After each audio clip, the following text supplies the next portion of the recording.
La Masia. Moi, j'ai plus les mots, les gars. La Masia. La Masia.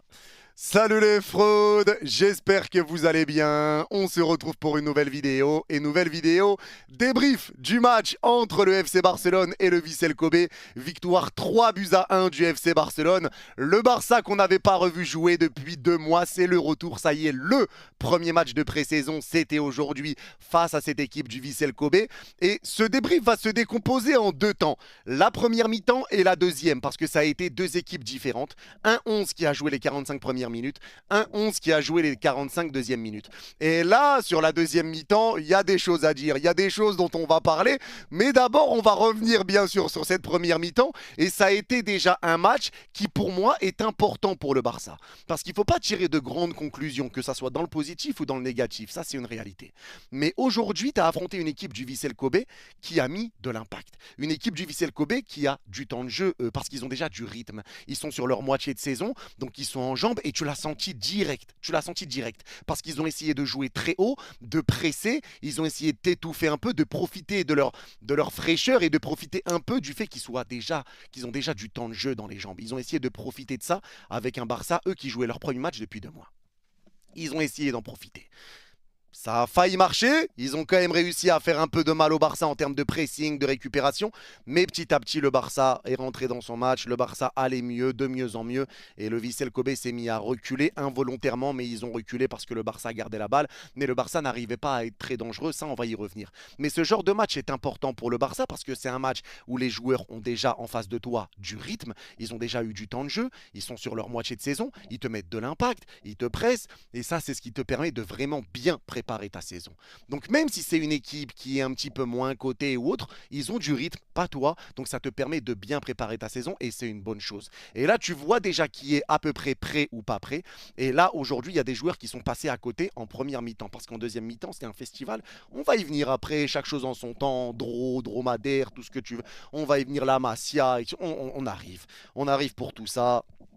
Il y a le temps. Mais la première mi-temps, ça a été une première mi-temps où ça a été compliqué déjà pour Koubarsi. Koubarsi, encore une fois, tu prends un but sur une erreur pour le Barça. Et là, Koubarsi a eu beaucoup de déchets aujourd'hui. Sous pression, il rendait beaucoup les ballons. Ses dégagements étaient ratés.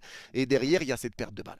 Perte de balle, tu es dans le rond central. Tu es le dernier défenseur. Tu perds le ballon dans l'axe. Le joueur adverse part en profondeur. Et ça va ramener l'égalisation pour le Vissel Kobe. C'est une perte de balle qui te flingue un peu. Quand tu vois que le Barça avait quand même du mal à être dangereux offensivement. Le but que tu mets, c'est sur un corner qui est dévié, ça cafouille un peu et Eric Garcia le pousse au fond.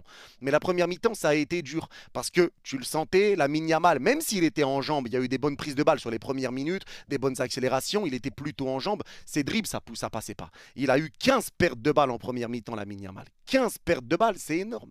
Ça a été compliqué et Nagato, le latéral gauche du Vissel Kobe, a fait un gros match. Il a très bien défendu. Mais ça a été compliqué pour Lamine Yamal qui a essayé de dribbler. Il essayait peut-être trop de dribbler et il perdait ses duels. Ça a été compliqué dans les duels aujourd'hui. Rafinha de l'autre côté, ça a été compliqué aussi. Mais encore une fois, ce n'est que le début, ce n'est que la pré-saison. Je vois déjà des sessions vannes sur Lamine Yamal ou autre. Les gars, c'est le début. C'est la pré-saison. Ils n'ont pas joué depuis 2 mois. Lamine Yamal revient. Voilà, il a essayé des choses. C'est pas passé. Ça a été compliqué. Ça arrive. Ce qui compte, c'est la saison. La pré-saison, c'est fait pour se préparer. C'est la pré-saison. Donc c'est fait pour se préparer. Mais c'est vrai que le match de Lamine Yamal, ça a été compliqué offensivement. Ferran Torres, du coup, tu l'as pas vu. Ils n'ont jamais réussi à trouver Ferran Torres. Je sais même pas, il a touché combien de ballons en première mi-temps. Et que en première mi-temps, vu que toute l'équipe a changé en deuxième. Rafinha, ça a été un petit peu compliqué pour lui aussi. Enfin, ça a été un peu compliqué. La première mi-temps, ça a été un petit peu dur pour le Barça. Mais tu vois qu'il faut commencer à se retrouver un petit peu. Baldé était plutôt bon. Il a eu des bonnes choses. Voilà, et Rafinha se remettait un peu dans l'axe quand Baldé commençait à monter. Il y a eu des bonnes choses, mais pour moi, encore une fois, le joueur en première mi-temps que j'ai trouvé extraordinaire, c'est Pedri. Pedri, à un moment donné, les gars, vraiment, faut arrêter. On me parle de joueurs frissons pour des dribbleurs, des mecs qui vont te faire des virgules, qui vont te faire lever un stade. Les gars, pour moi, Pedri, c'est un joueur frisson. Je vous le dis honnêtement, pour moi, c'est un joueur frisson. Quand il prend la balle, qu'il est pressé par 2 joueurs, qu'il arrive à se retourner, passer entre les 2, 3, porter le ballon, servir, changement d'aile, plat du pied, passe à rater, calmer le jeu, il dicte tout. Pedri dicte tout. C'est aussi simple que ça. T'as l'impression que Pedri est tout seul au milieu, carrément. Pedri, il décroche pour prendre le ballon devant la surface. passe. Sous pression, c'est lui qui ressort. C'est lui qui dicte le tempo. C'est lui qui donne le ballon vers l'avant ou latéralement en fonction de comment le Barça doit jouer. Au milieu de terrain, ça repasse par lui quand le Barça ralentit le jeu. C'est lui qui prend la balle et c'est lui qui va mettre un changement d'aile pour écarter côté droit ou pour choisir un peu de comment il va avancer. Il prend le ballon, il avance, il lance une profondeur sur le côté. Il va tout le temps chercher à te ramener du danger. Les passes sans contrôle, les passes de haut but. Il arrive tout le temps à ramener du danger. C'est une dinguerie. Encore une fois, le match de Pedri, lui, je sais pas, il connaît pas les vacances, il connaît pas la fatigue, il connaît pas l'adaptation, il connaît pas le retour de vacances, il connaît pas tout ça. Il connaît pas. À toutes tes histoires de pré-saison, rien à foutre.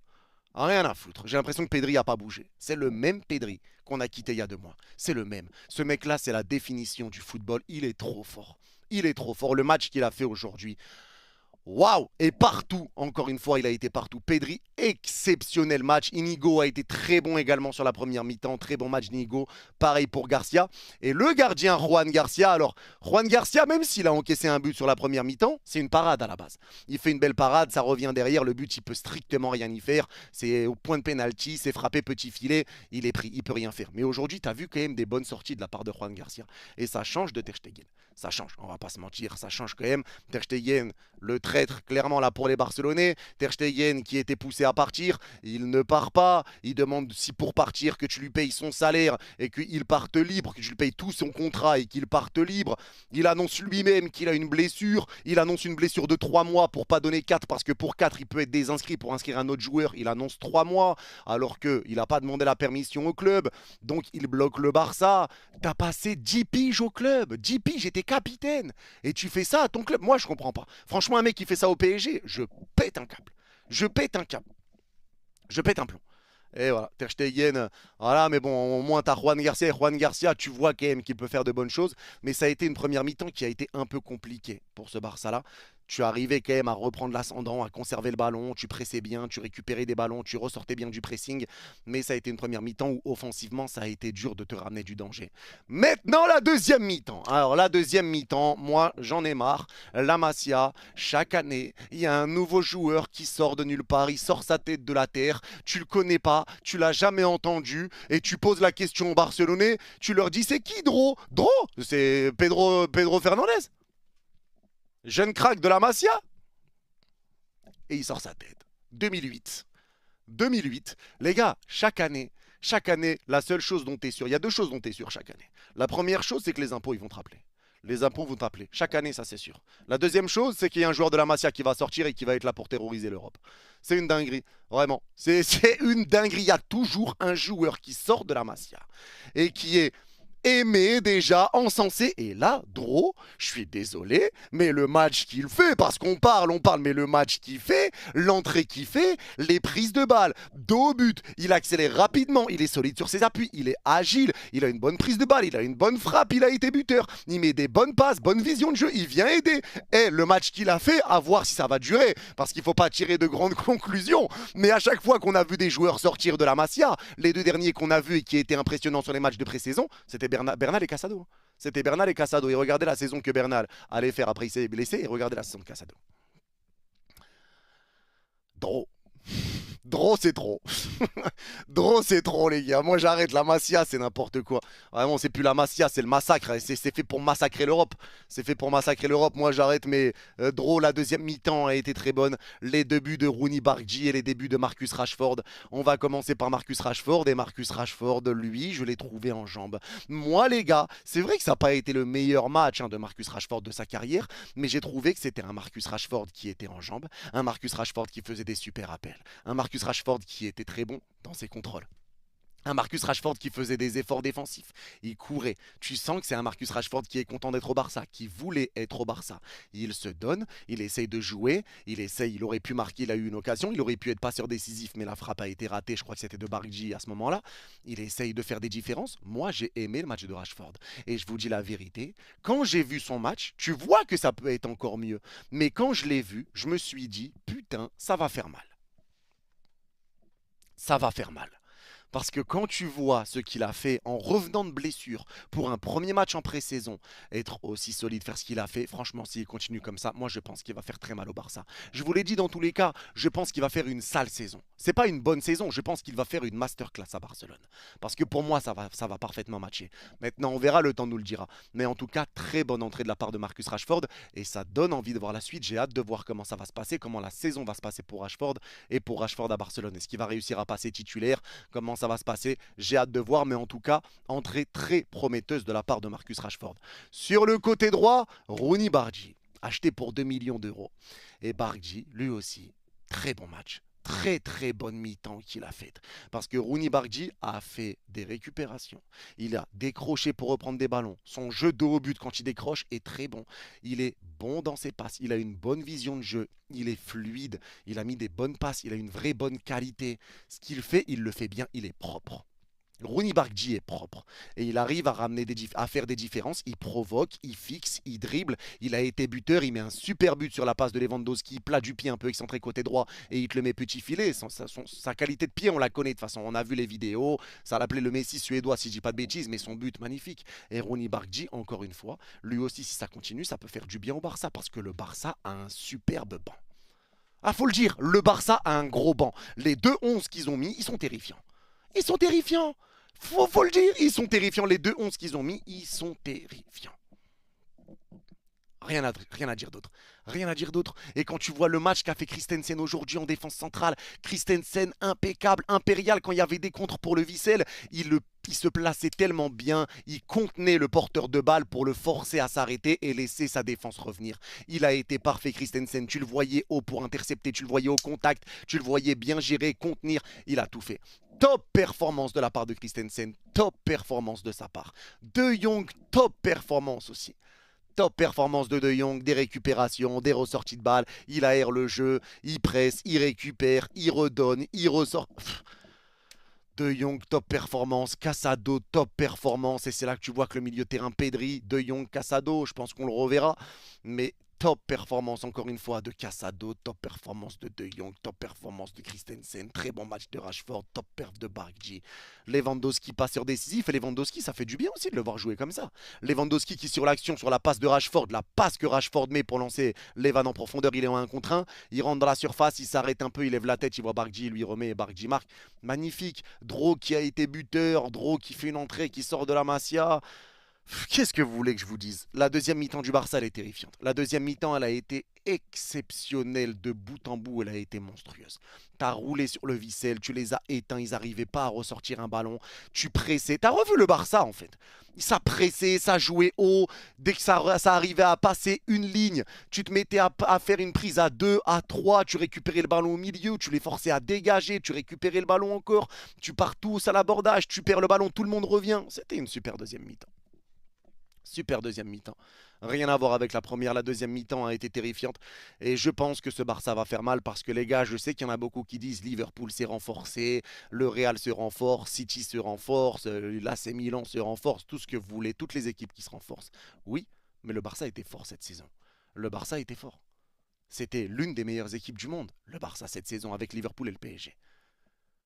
Donc oui, les équipes se renforcent. Mais le Barça garde ses qualités. Le Barça reste fort. Et le Barça s'est renforcé avec moins de moyens que les autres. Mais ils se sont renforcés quand même et intelligemment. Intelligemment. Donc attention à ce Barça parce que moi je vous le dis, je pense qu'ils vont faire très très mal. Encore une fois cette saison. Encore une fois, je le pense sincèrement et on verra, le temps nous le dira, mais je pense qu'ils vont faire très très mal. Avec un Christensen qui fait une top prestation aujourd'hui, un Inigo qui a été très bon, il y a eu des bonnes choses, mais maintenant encore une fois, c'est qu'un match de préparation, donc il ne faut pas tirer des grandes conclusions, mais moi je m'en rappelle, j'ai compris direct sur les matchs de préparation quand Hansi Flick est arrivé sur le début de la saison dernière, c'est là que j'ai vu les Bernal, les Casado, comment ça jouait, la manière dont il avait joué contre Manchester City. J'avais déjà capté des trucs par rapport au Barça et la saison m'a pas fait mentir. Et là, les gars, je pense encore une fois qu'ils vont faire mal. Je pense vraiment que le Barça va faire mal. Ça a été une très bonne deuxième mi-temps. Et ça a été impressionnant. Et maintenant, on va voir ce que ça va donner. Il reste encore des matchs de préparation. Mais la Masia, qu'est-ce que vous voulez que je vous dise? Même Torrens, je ne sais pas si je le prononce bien, mais Torrens a été très bon aussi. Et Dani Olmo, personnellement, je sais qu'il y en a beaucoup qui ont aimé. Moi, personnellement, Dani Olmo, j'ai pas été fan aujourd'hui. Et je m'explique. Dani Olmo a eu du bon. Il a réussi à ramener quelques situations, etc. Pour les ressorties de balles aussi. C'est lui qui était un petit peu le métronome sur certains moments. Mais ce que je n'ai pas aimé, c'est qu'il a tenté beaucoup de passes sans contrôle en une touche de balle. Et ça a été compliqué. Il a rendu beaucoup de ballons. Il y a des moments où tu peux faire des passes à la fin, là, avant que le coup de sifflet final soit sifflé. Il a gardé le ballon très longtemps alors qu'il aurait pu le donner en entrée de surface. Ça a permis aux joueurs de revenir. Il y a eu des passes qui ont été ratées, des crochets qui ont été ratés. Il y a eu quelques petites pertes de balles. Donc, je sais pas. J'ai eu un peu de mal avec Olmo. Dites-moi vous, mais moi, j'avoue que c'est le ressenti que j'ai eu. Donc, je vais pas faire le menteur. Je n'ai pas aimé le match de Dani Olmo. Peut-être que je suis totalement fou et que j'ai retenu que le négatif, mais j'ai vu beaucoup de pertes de balles, beaucoup de passes ratées. Donc, j'ai trouvé que c'était un peu complexe pour Dani Olmo, mais je sais qu'il y en a beaucoup qui vont pas être d'accord avec ça. Mais c'est vrai que moi, j'ai eu quand même du mal avec Dani Olmo. Peut-être que je suis le seul, peut-être que je suis pas le seul, mais c'est mon avis. Mais en tout cas, ça a été un retour réussi pour le Barça. Une victoire 3-1 face à une équipe qui avait déjà tourné. J'ai hâte de voir la suite. J'ai hâte de revoir Rashford, hâte de revoir Bargji, j'ai hâte de revoir Dro. Ils vont jamais s'arrêter et ça, c'est vraiment terrifiant. En tout cas, c'est tout pour cette vidéo. Merci à ceux qui l'ont regardé jusqu'au bout. Ceux qui l'ont regardé jusqu'au bout, n'hésitez pas à mettre bouteille en commentaire et je comprendrai que vous l'avez vu jusqu'au bout. Prenez soin de vous. Vous êtes les gars. Bye bye.